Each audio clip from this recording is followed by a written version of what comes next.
มีแต่อาบน้ำห้วยแล้วน้ำห้วยก็คุ้นแท้คุ้นว่าน้ำห้วยอยู่ลุ่มนี่บ่น้องหลาน้อยนี่บ่ได้ไกลเออเด้อมันบ่มีปิงบ่ละบาดนี่บ่มีโอ้ย่านเด้อข่อยปิงนี่แต่มันคุ้นฝนตกใหม่เนาะพี่น้องเนาะกราบทักทายสบายดียามค่ำๆพี่น้อยเนาะตัดภาพมาทางเฮือนน้องหลาน้อยหรือว่าทางบ้านพ่อตู้7ปีพี่น้อยเนาะยามค่อยค่ำแรงลงก็สิพากันต้าวคืนสู่บ้านเนาะมาถามข่าวทางพ่อตู้7ปีเพิ่นว่าสิยกเฮือนยกซานตอนใดพี่น้อยเนาะโอ้น้องสอนพี่น้อยเนาะสบายดีเจ้าเนาะเดียวไปมายังเดียวโอ้ยเนาะน้องสอนมาเยี่ยมยามสาวหลาน้อยพี่น้อยเนาะ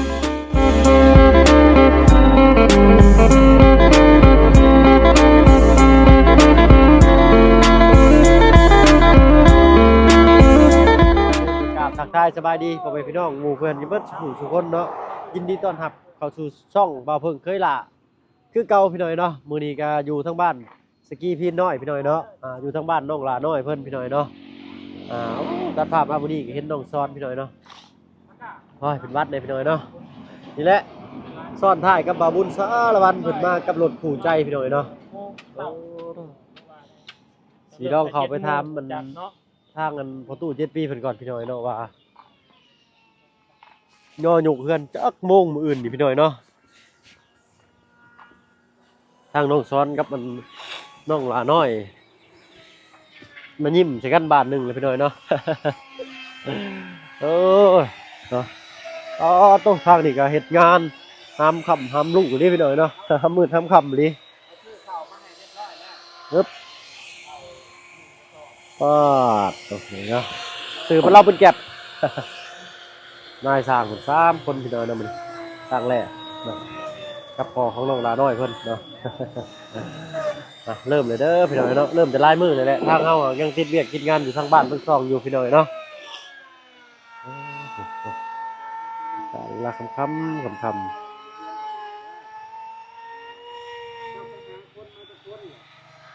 ับเบิ่งก่อนพี่น้อยเนาะเพิ่นโอ้ลมยังกันเด้เนาะทางนี้สบายดีเจ้าเนาะสบายดีทั้งน้องหลาน้อยเนาะบ่จะคนเบิดบ้านน้องหลาน้อยเบิดบ้านไป10ปลายคนเล่นบ่เอ้ยเนาะสบายดีเด้อพ่อตู้เด้อสบายดีเนาะโอ้เนาะเราจึงตอบทางอาจารย์อยู่พี่น้อยเนาะอยากรู้ว่ามาจะคนหั่นน่ะพ่อตู้เราหาเบิดบ้านเราเจ้ากล้าว่าจะคนว่ะเอามีแต่คนผู้ใหญ่เขาบ่เอาลายดอกประมาณ10 หา20แม่นประมาณนั้นตู้เจ้าบ่ได้ฮู้หยังเลยบ่เรื่องไปหาคนนี่มีแต่อ้ายจะไปหาให้บ่เป็นหยังจ้ะเนาะมีแต่ถ้าเบิ่งนำกันมื้อเอิ้นจ้ะเนาะมื้อนี่ขึ้นจักโมงบ่ตู้แต่ว่าจักโมงการกินนี่คือสิ7:00 น7:00 นเนาะโดย7:00 นเฮาต้องมาประมาณ5-6 โมงนะประมาณนี้แหละบ่เพิ่นโดยตื่นแต่6 โมงเนาะตื่น6 โมงอาบน้ำอาบในก็มาแต่เซโปนเด้โดย 3-4 คนก็พอดีแล้วครึ่งชั่วโมงก็ขี่ไปคนละ 7-8 นาทีเนาะโดยมาไปแล้วมาโอ้บ้านตุ้มมาโฮมกันอยู่บ้านสกีคือเก่าโดยเนาะถ้าว่ามาฮอดพี่แล้วสกีต่อหากันบ่ได้เด้ออาจารย์เพราะว่าสัญญาณบ่มีในจุดนี้เนาะสัญญาณบ่มีโดยตอนนี้เพิ่นกำลังลบเลียงอยู่เนาะลบเลียงเขาอยู่สร้างช่างแล้วเพิ่นเอาโรเตอร์แล่นทางแน่ลีนี่เนาะน้องหลาน้อยเนาะแล้วก็อ้ายลืมชื่อแล้วตลอดจังอ้ายหยังพ่อของน้องหลาน้อยทั้งเงินบ่พึ่งก็ยังบ่ทันฮู้ได้น้องพ่อน้องหลาสิได้ก็ขอโทษขออภัยเริ่มชื่อเริ่มโดยเริ่มโดยเริ่มหรือเริ่มเริ่มอ๋อเริ่มโดยไงเริ่มบ่โดยเริ่มพ้นมรคัมประมาณนี้นะคือเริ่มเนาะขอโทษขออภัยพี่น้องเนาะเพิ่นก็เป็นนั่นเพิ่นรู้จักกับสร้างแหล่หรือว่าหมู่คู่กันบ่อันนี้เพิ่นปากเรียบร้อยแล้วเนาะโตปากไปกับเสาเพราะว่าเพื่อนพ่อสู้นี่สิอันเอาประกบกับเสาดินตัวนี้เลยดินมันประกบกันแล้วก็ใส่น็อตจับเลยใส่น็อตจับน็อตเก่าโตน่ะมื้ออื่นน่ะหาน้องน้ำพร้อมเด้อโดยอ้ายก็บอกเพิ่นแหละบอกให้เพิ่นมาช่วยเรียกนำเลยเพราะว่า น้องน้ำเพิ่นก็คือแบบส่วนใหญ่จะดีก็คือแบบทางเฮาคือเก่าแหละเนาะพี่น้องคือแบบอยากให้เพิ่นมาซอยกระตู้แน่หั่นน่ะ โดย มันก็คือสิบ่ยากหรอกเนาะมันก็คือสิมาซอยแหละพี่น้องเป็นพักเป็นหยังก็เอาตอนเช้าเอาเนาะล่ะเนาะมีบ่อันอยู่ในเซโปน บันดง นี่ ในบันดง นี่ เป็นพวกผักบัวผักอีหยังนั่นแหละ โดย มาแต่เช้าก็คือสิได้อยู่ดอกพี่น้องเนาะเพราะว่าเฮ็ดอยู่เฮ็ดกินนี่ก็คือแบบต้องหาคนมาซอยกันคนนี่แหละพี่น้องใกล้เคียงนั่นแหละเนาะเพิ่นไล่และ โดย มีเพิ่นเฮานี่โอ้บ่ได้ ใช่ครับ มีหยังในเรือนเจ้าตอนนี้ บ่มี ฮะ บ่มี บ่ได้มีสรุปว่าเฮ็ดเวียกเฮ็ดงานอาหารการอยู่กันกินนี่อยู่ทางเฮือนน้องหลาน้อยเพิ่นเบิดเลยเนาะ โดย แม่ โดยแล้วก็ย่อมานี่เลยหรือว่าใส่อยู่กลางเดินเลยเนาะเอาได้สะดวก กิ สะ น ดว อก ยู่ใน เนาะ เรือนนอกก็ได้ เรือนน้อยก็ได้เด้มองทันก็ได้น่ะเพราะว่า อ๋อระเบียงหน้าบ้าน ก็ได้ เลยเนาะแล้วก็อยู่กับต๊อบเลยเนาะ ได้หมด โดย เนาะ และทีมงานเนาะก็สิได้นั่งคอยผู้เขาอยู่ในกล้องไม้นะพี่น้อยเนาะถ้าว่าแดดบ่ไล่เด้อพี่น้อยเนาะ แม่น เนาะ ยังเหลืออยู่จักต้นเหลืออยู่2 3อันบ่อ๋อถือว่าเพิ่นบางยังบ่แล้วเนาะ เนาะ โอเคจ้ะเนาะเดี๋ยวจังมื้ออื่นจังว่ากันใหม่พี่น้อยเนาะเรื่องเฮ็ดอยู่เฮ็ดกินเพราะว่ามื้อนี้ก็แจ้งแล้วเรียบร้อยแล้วแหละเนาะบ่ต้องเป็นห่วงบ่ต้องคิด พอ หลา น้อย งหลาน้อยเพิ่น เด้ ก็บ่ได้ยอมพี่น้อยเนาะ นอนหลับฝันดีรอดบ่แล้ ฝี ว มือนี่ยังคือเก่าเพิ่น เรื่ ว่า องอา เนาะ หารน่ะน้ำแพ็คอีหยังเฮาก็ซื้อมาให้เรียบร้อยแล้วอยู่ในรถน่ะเด้อน้ำแพ็คบ่ว่าสิเป็นปลาแดกเป็นนัวเกลือหมักพริกขั่วข้าวคั่วครบคณะแล้วเขาซื้อมาให้เจ้าน่ะFC เพิ่นก็เป็นห่วงเรื่องอาหารการกินของประตู7ปีพี่น้อง โดย อาจารย์ลาวอ่ะอันบอนผู้ใหญ่ซื้ออาหารการกินให้ประตู7ปีแน่ว่ะพี่น้องเนาะมื้อนี้ก็ทางผู้ใหญ่เพิ่นก็จัดให้เรียบร้อยแล้วพี่น้องนะเรื่องอาหารแรกๆก็เฮาก็คิดนักน้ำลาวอยู่คือกันพี่น้องเนาะว่ายันบ่มีอาหารการกินให้ผู้ที่ว่ามันอยู่เพื่อนแล้วหั่นนะ โดย โดย จริงๆเพิ่นก็บ่ได้คนที่ว่า สวยๆ เจ้า เรือ ก็ ว่า ฮู้อยู่ดอกเนาะว่าตู้เพิ่นบ่มีเนาะแต่ว่าเฮาก็อยากให้เพิ่นกินให้ได้เนาะ เพิ่นก็มองเห็นอยู่พี่น้อยเนาะ โดยชาวบ้านมันก็ฮู้ดีอยู่ดอกเขตนี่น่ะเพิ่นตู้เพิ่นเป็นแบบใดหั่นนะขนาดครอบครัวน้องหลาน้อยเพิ่นเวลาเราบ่มีหยังก็คือน้องหลาน้อยยังเอาข้าวเอาน้ำให้เรากินหั่นนะพี่น้อง มีแต่ทางน้องหลาน้อยเพิ่นบี้แบ่งให้พี่น้อยเนาะ โดยตัวฮ้อนเนาะยามค่ำๆนี่แล้วมื้อจะว่าฝนตก มื้อนี้บ่มีน้ำอาบมื้อนี้ เอ้า น้ำประปาบ่ออก น้ำประปาบ่ไหลเนาะแม่น น้ำห้วยก็ขุ่นฝนตก อืมจะได้บาดนี่อาบน้ำใช้ประตูประตูสิไปอาบน้ำใช้บ่มีน้ำอาบบัด บ่ นี่ มีน้ำนอนเลย นอนเลยบ่ นอนบ่หลับ โตสิเต็มอ้าวน้ำในอ่างในโอ่งบ่ได้เปิดไว้บ่ บ่มีอ่ะมันมีอาบแต่ มีแต่สิอาบน้ำห้วย นี่แล้วบ่มีน้ โดยเนาะเอาอดทนกันไปพี่น้องเอ้ยเป็นเอาได้เลยเนาะอันสิโทษฟ้าโทษดินก็บ่ได้เนาะถ้าว่ามีกระถางก็เปิดไว้หลายๆเลยเนาะ ไฟดับมันบ่มาบ่นั่นน่ะ จักคือกันยัน อ๋อ เท ตอน แต่ ตอน เขา แรกๆฮะยันได้กับเจ้าตายไปแล้ว แม่ เนาะ น ปั๊มน้ำ มีแต่อาบน้ำห้วยแล้วน้ำห้วยก็ขุ่นแท้ขุ่นว่า น้ำห้วยอยู่ลุ่มนี่บ่น้องหลานน้อย ำนี่บ่ได้ไกล เอ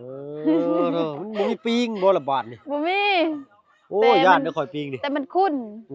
ฝนตกใหม่เนาะ มีก็บ่ฮู้จักเอาอยู่น อืม ำอาบ อยากปิงอยากกินก็สร้างมันบ่ โดยตามมัน รักประตู เพื่ นี่ อนนี่สิ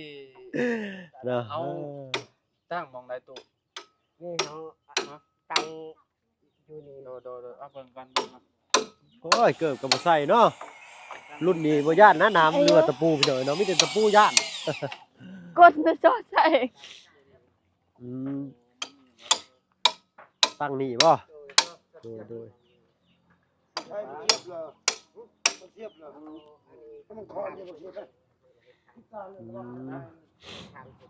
อ๋อทางขึ้นอยู่ฝั่งนี้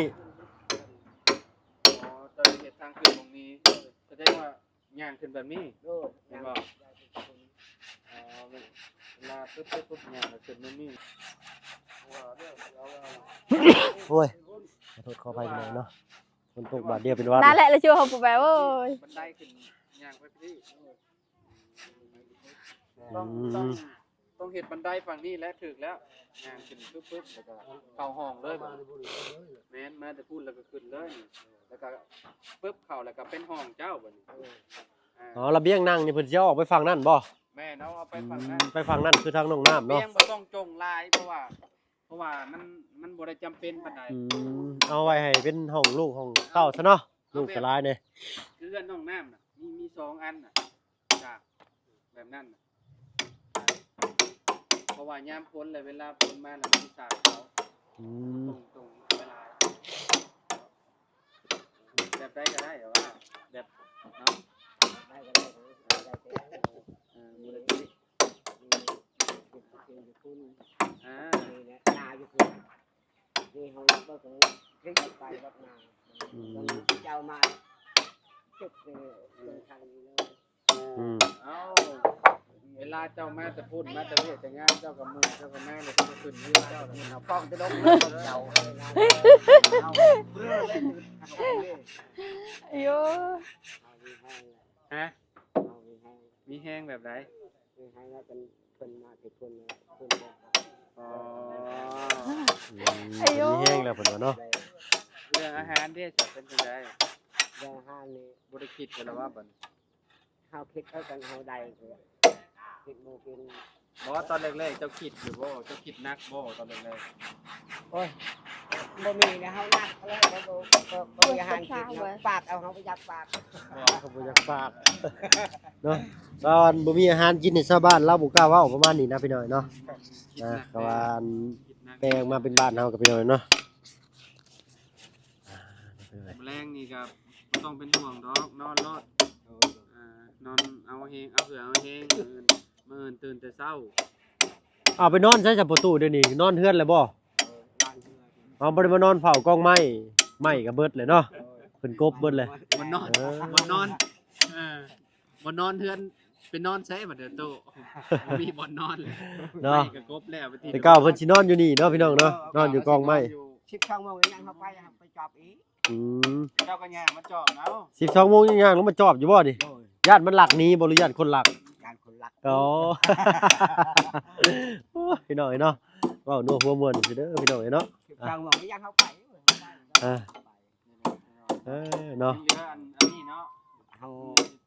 ไปได้เชียร์โม โดยเนาะเรื่องอาหารการกินก็คือสิบ่เป็นห่วงเนาะพ่อตู่เนาะก็ดีอกดีใจนำพี่น้องเนาะเนาะ คือแบบอันนี้ ทางอันผู้ใหญ่เพิ่นก็ มันบ่เพียงกันหรอก ถามเข้ามาเนาะว่าทางพ่อตู่เพิ่นมีอาหารกินได้บ่เพิ่นว่าเนาะทางอาจารย์อันขออนุญาตเนาะทางเจ้าอันมีกับข้าวกับน้ำมีข้าวสุงข้าวสารเลยเนาะ โดยมีแล้วคอยซื้อมาในรถคอยแล้ว โดยพอสิได้แจ้งทางผู้ใหญ่เพิ่น โด เนาะ ย โดยถ้าว่าได้ก็อัน สอบหนึง อ๋อเป็นกระสอบเลย แม่เป็นกระสอบ อะไรก็7แสนพันป้ายพุ่นได้เนาะ 6,600,000 6แสน6 แม่น เข้าลงติซะนี่ บ่ จำเก่าบ่อ๋อเจ้าลดให้ 6,700,000เด้ อ๋อ6,700,000 คอยต่อกับเจ้า โดยดีเนาะจะได้ประหยัดงบประมาณในบ่อนี้ลงไปอีกก็เอาไว้มาใส่เฮือน โดย เนาะเขาว่าทางแม่เพิ่นใจดีเพิ่นเนาะก็พยายามแอดติดต่อกันอยู่เนาะแต่ว่าทางแม่เพิ่นอยากซอยเรื่องข้าวก็สิได้แจ้งเพิ่นถึกว่าทางอาจารย์ลาวเพิ่นซื้อมาแล้วเนาะ โดย กับข้าวกับน้ำก็ แม่นกับข้าวกับน้ำก็ เรียบร้อย เรียบร้อย โดยน้ำเด้ซะพวกน้ำดื่มน้ำดื่ม เรียบร้อยน้ำดื่มก็อยู่ในรถ น้ำส้มน้ำหวานเด้ซะ น้ำส้มน้ำหวานยัง ยังเนาะ ซื้อ อ๋อก็เอาแต่สิ่งที่จำเป็นก่อนก็แล้วกันเนาะ แม่น โดยได้สิแจ้งทางแม่เพิ่นไปถ้าว่าแนวใดติดต่อกันได้กันเนาะพี่น้องเนาะ โดย ทางเฮาก็นี่แหละอาสาเป็นสะพานบุญให้เนาะทางบ่เพิ่นก็ดีใจอกดีใจหลายที่มีผู้ใหญ่ FC เพิ่นติดตามและอยากอันให้ทางบ่เพิ่นเป็นสะพานบุญให้เนาะก็ชื่นอกชื่นใจแหละพี่น้องเอ้ยเนาะอ้ายเนาะ โดย เห็นหน้าพ่อตู้เพิ่นยิ้มแย้มแจ่มใสก็ดีใจเด้อพี่น้องเนาะโอ้หมวกนี่เก่าเลยเนาะหมวกนี่เนาะเดี๋ยวสิให้ทางลุงจันทร์เพิ่นไปเบิกศูนย์มาให้ใหม่เนาะ เอ้ยเนาะเอายังขาดเรือยังอีกก็สิติดตามเบิ่งนำกันอีกพี่น้องเอ้ยเนาะพู้นแหละทางอันสร้างเพิ่นนี่แหละนี่แต่สิเอามาอันสมทบเรื่องอุปกรณ์ก็แล้วกันพี่น้องเอ้ยเนาะหรือว่าแม่เพิ่นแนวใดก็สิแจ้งทางแม่เพิ่นไปอีกเนาะพี่น้องหรือว่าอยากได้เป็นแบบอุปกรณ์เฮือนชานบ่ก็ดีเด้เนาะเฮ็ด บุญเน็ดทานในสิ่งนี้นี่ถือว่าโอ้ส้นเศร้าสัวลูกสัวหลานอันนี้ได้พี่น้อยเนาะทางคนทุกข์คนยากก็ได้เนาะเนาะสิแหละเพิ่นว่าแข่งเพื่อแข่งพายแข่งกันได้แข่งบุญแข่งวาสนาแข่งกันบ่ได้พี่น้องเนาะทางเฮาก็มีแต่มาซาเป็นสะพานบุญให้พี่น้อยเนาะสายบุญทุนชาวบ้านที่เพิ่นว่าก็แม่นพี่น้อยเนาะก็บ่ได้โตบ่ได้เถียงเพิ่นดอกเนาะเฮาอาสาเนาะเป็นสะพานบุญให้เพิ่นเนาะเฮาก็มีความสุขเนาะถ้าเพิ่นเฮ็ดแล้วเพิ่นมีความสุขก็ดีใจพี่น้อยเนาะเอ้าเนาะบ่อยากจากแต่ว่าเวลาไหลดากเข้ามาประตูเอ้ยเนาะก็สิได้ขอตัวลาทั้งประตูก่อนเด้อเนาะหาบ่อนชนบ่อนเช่าก่อนพูดแล้วอาจารย์ลาวเอ้ยเนาะยังสิไปทางอื่นต่ออยู่ได้นี่น้องชาลอกซาลาให้ป้าลุง FC เพิ่นอยู่นี่เนาะทางเฮาก็สิขอตัวลำลาก่อนเนาะสบายดีจ้าเนาะสรุปว่ากับข้าวกับน้ำทางอาจารย์ลาวเพิ่นรับผิดชอบเรียบร้อยเนาะเนาะ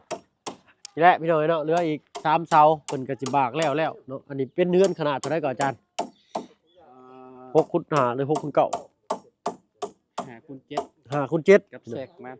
5 x 7พร้อมแซกเลยแม่นบ่แม่นก็สิประมาณ5 6เนาะแม่น7ตัวแซกเท่านั้นแหละ7ถึงระเบียงออกมาหั่นเนาะแม่นระเบียงโดยระเบียงบันไดเนาะโดยเนาะ